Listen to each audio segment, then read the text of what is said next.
Tiongkok atau Cina, misteri nama di balik dua kata. Pernahkah kamu berpikir, kenapa di Indonesia kita menyebut negara tirai bambu sebagai Tiongkok? Padahal, di banyak negara lain, mereka lebih familiar dengan sebutan Cina. Menarik bukan? Ternyata di balik perbedaan sebutan ini tersimpan sejarah panjang dan dinamika budaya yang menarik untuk diungkap. Di Indonesia sendiri, penggunaan istilah Tiongkok dan Cina memiliki perjalanan yang unik dan syarat akan makna. Yuk, kita telusuri bersama sejarah dan alasan di balik penggunaan kedua istilah ini.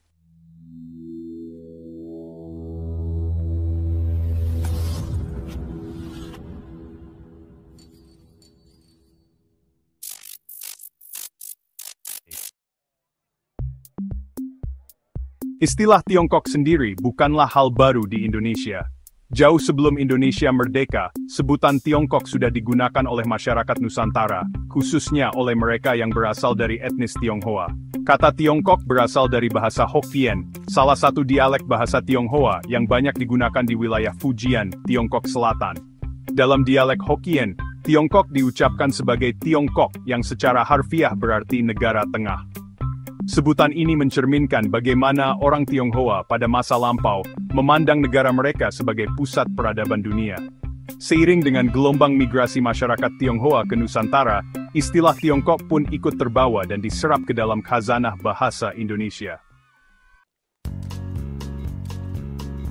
Era kolonial dan stigma Cina, kisah pahit yang terukir. Di sisi lain, penggunaan kata Cina di Indonesia memiliki sejarah yang kompleks dan terkadang menyakitkan. Kata Cina yang kita kenal sekarang mulai populer digunakan pada masa kolonial Belanda. Kala itu, pemerintah kolonial Belanda menggunakan istilah Cina untuk menyebut orang-orang Tionghoa di Nusantara dengan tujuan untuk membedakan mereka dari kelompok etnis lainnya. Sayangnya, seiring berjalannya waktu, penggunaan istilah Cina di Indonesia mulai dikaitkan dengan diskriminasi dan stereotip negatif.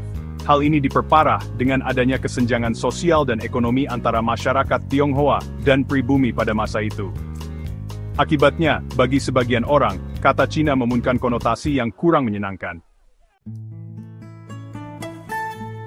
Memasuki era kemerdekaan, penggunaan istilah Cina terus berlanjut. Namun, seiring dengan semangat untuk membangun Indonesia yang lebih inklusif dan menghapus diskriminasi, muncul kesadaran untuk meninjau kembali penggunaan istilah ini. Akhirnya, pada tahun 2014, pemerintah Indonesia secara resmi mengganti penggunaan istilah Cina menjadi Tiongkok di seluruh dokumen resmi dan instansi pemerintahan. Perubahan kebijakan ini disambut baik oleh banyak pihak.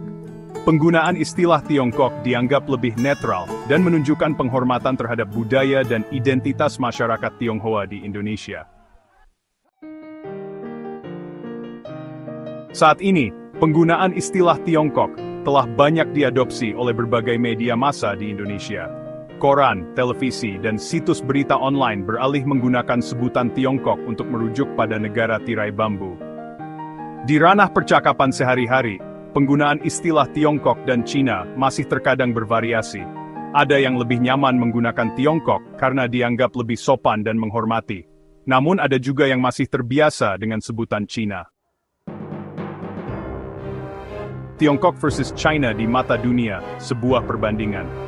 Menariknya, di level internasional, penggunaan istilah Tiongkok dan Cina memiliki preferensi yang berbeda-beda. Negara-negara barat umumnya lebih familiar dengan sebutan Cina. Sementara di beberapa negara Asia Tenggara seperti Malaysia dan Singapura, istilah Tiongkok lebih umum digunakan. Hal ini menunjukkan bahwa penggunaan istilah untuk menyebut suatu negara dapat sangat dipengaruhi oleh sejarah, budaya,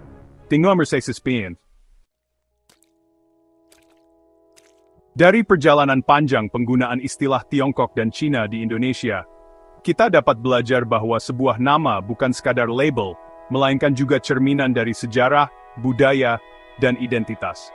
Memilih kata yang tepat untuk menyebut suatu kelompok etnis atau negara merupakan bentuk penghargaan dan penghormatan terhadap mereka.